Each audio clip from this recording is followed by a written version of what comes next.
Assalamualaikum warahmatullahi wabarakatuh, geng. Selamat datang kembali di channel Sharing Suka-Suka. Dalam video kali ini saya akan membahas materi ajar kelas 10 IPS Sejarah Peminatan dengan judul materi penelitian sejarah. Nah, sebelum memulai videonya jangan lupa kalian untuk mengklik tombol subscribe, bunyikan lonceng. Nanti kalau misalnya kalian suka like, nanti kalau misalnya kalian ingin memberikan kritik dan saran silahkan komentar, dan kalau misalnya nanti kalian ingin berbagi silahkan share. Oke, kita langsung mulai videonya. Namun sebelumnya seperti biasa kita bahas dulu kompetensi dasarnya. Kompetensi dasarnya adalah menganalisis keterkaitan dan menerapkan langkah-langkah penelitian sejarah terhadap berbagai peristiwa sejarah. Lalu tujuan pembelajarannya adalah memahami langkah-langkah penelitian sejarah dan memahami tentang historiografi. Kita bahas dulu mengenai pengertian dari penelitian sejarah, yaitu proses mengkaji secara sistematis suatu peristiwa masa lalu dalam rangka mendapatkan pengetahuan dan pemahaman yang mendalam serta makna dari peristiwa yang diteliti. Nah, adapun langkah-langkah penelitian sejarah adalah yang pertama, kalian harus menentukan topik atau judul, lalu mencari data atau heuristik, mencari sumber sejarahnya atau heuristik, lalu ada verifikasi, kalian menentukan keaslian dari sumber tersebut, lalu kalian menginterpretasikan. Yang terakhir adalah historiografi atau penulisan sejarah.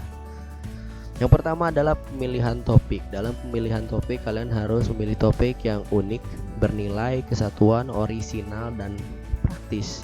Unik di sini maksudnya adalah topik yang dipilih mengundang rasa ingin tahu dan ketertarikan pembaca untuk membacanya. Lalu bernilai, permasalahan yang diteliti memiliki arti penting bagi perkembangan ilmu pengetahuan dan berguna bagi masyarakat.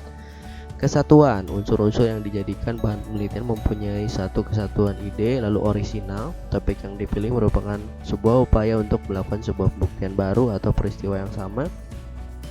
Dan praktis, data yang dibutuhkan sesuai dengan kemampuan atau sumber daya yang dimiliki oleh peneliti.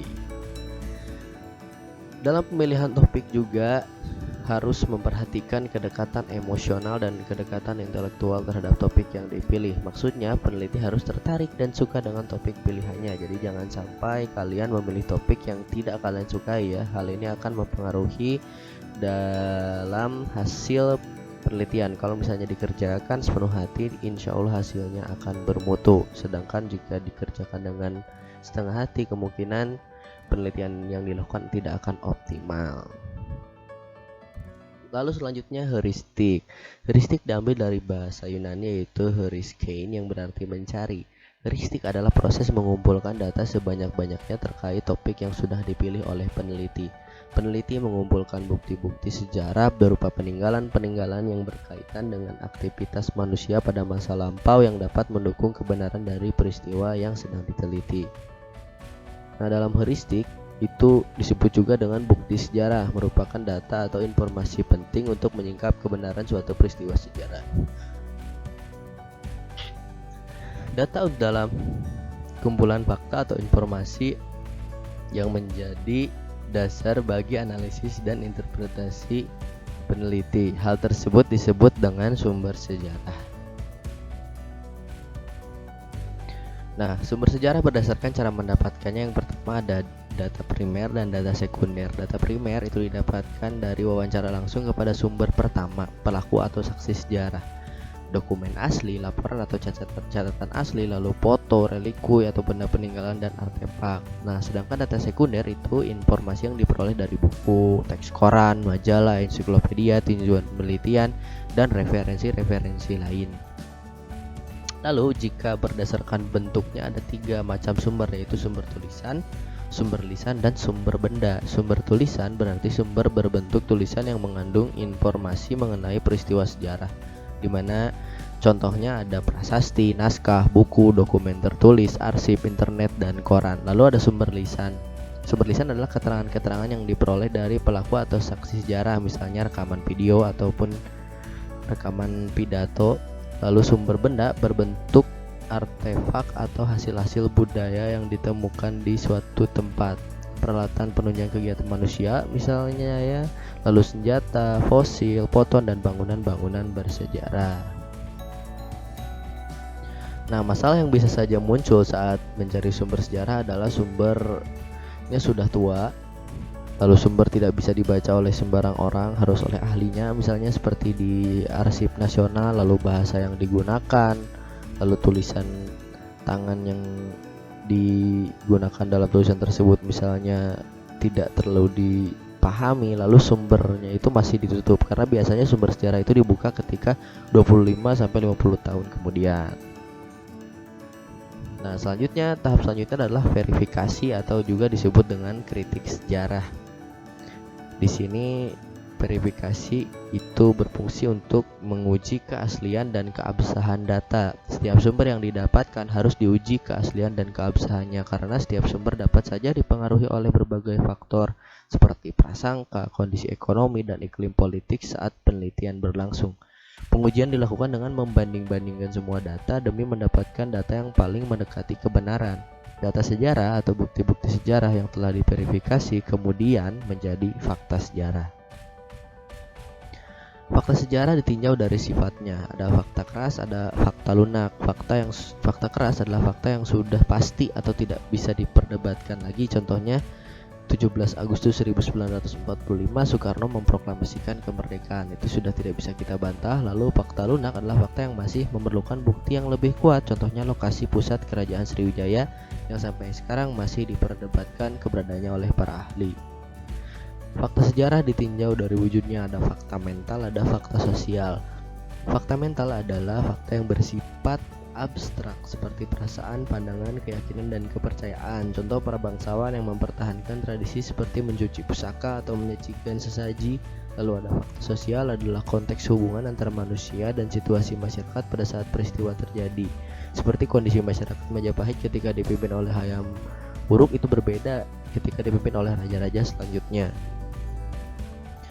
Lalu ada kritik eksternal, kritik atau verifikasi terhadap keabsahan dan keaslian informasi atau dokumen seperti bahannya. Jadi ini lebih dilihat bagaimana luarannya atau bahannya ya, dokumen dengan tulisannya dan orangnya atau pelaku sejarahnya, sumber benda seperti artefak dan sejarah lisan. Itu dilihat dulu keasliannya gitu. Apakah benda tersebut misalnya dokumen itu apakah asli atau tiruan. Nah, itu dilihatnya dari kritik eksternal.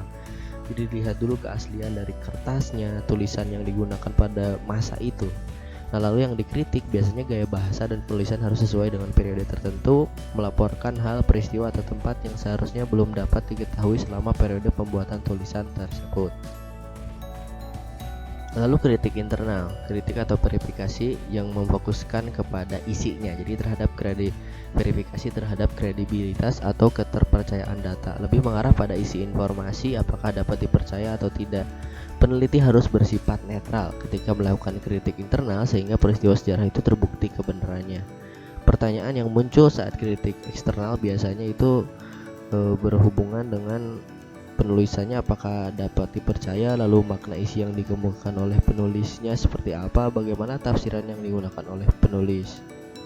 Lalu tahap selanjutnya adalah interpretasi. Peneliti merangkai fakta-fakta yang telah didapatkan serta melihat keterkaitan di antara fakta-fakta itu. Setelah kita tadi melakukan pemilihan topik, lalu kita melakukan pencarian data atau heuristik, dan lalu melihat keabsahannya atau memverifikasi atau kritik sejarah, kita kumpulkan fakta-fakta tersebut, lalu kita lihat hubungan sebab akibatnya, membuat konstruksi sendiri atas peristiwa yang sedang diteliti, lalu dianalisis dan diuji sampai akhirnya peneliti siap menyampaikan hasil penelitiannya secara tertulis.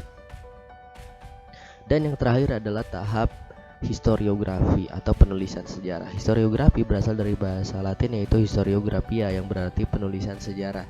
Historiografi adalah penulisan sejarah, merupakan tahap akhir dalam penelitian sejarah. Data-data atau fakta-fakta yang sudah dikumpulkan, dikritik, dan diinterpretasikan itu kemudian disajikan dalam bentuk tulisan yang logis, sistematis, dan bermakna. Dalam penulisan sejarah juga digunakan ilmu pengetahuan sosial lain seperti sosiologi, ekonomi, geografi, psikologi, dan lain-lain, atau yang disebut dengan pendekatan interdisipliner. Yap, itu saja untuk video hari ini ya gengs, itu mengenai penelitian sejarah. Jangan lupa yang belum subscribe silahkan subscribe, jangan lupa like videonya, jangan lupa share videonya, jangan lupa loncengnya juga dibunyikan. Lalu kalau misalnya ada kritik ataupun saran atau dan pertanyaan silahkan ditanyakan di kolom komentar. Oke, segitu saja, semoga bermanfaat untuk kita semua. Salam suka-suka ya, gengs. Assalamualaikum warahmatullahi wabarakatuh. Ciao.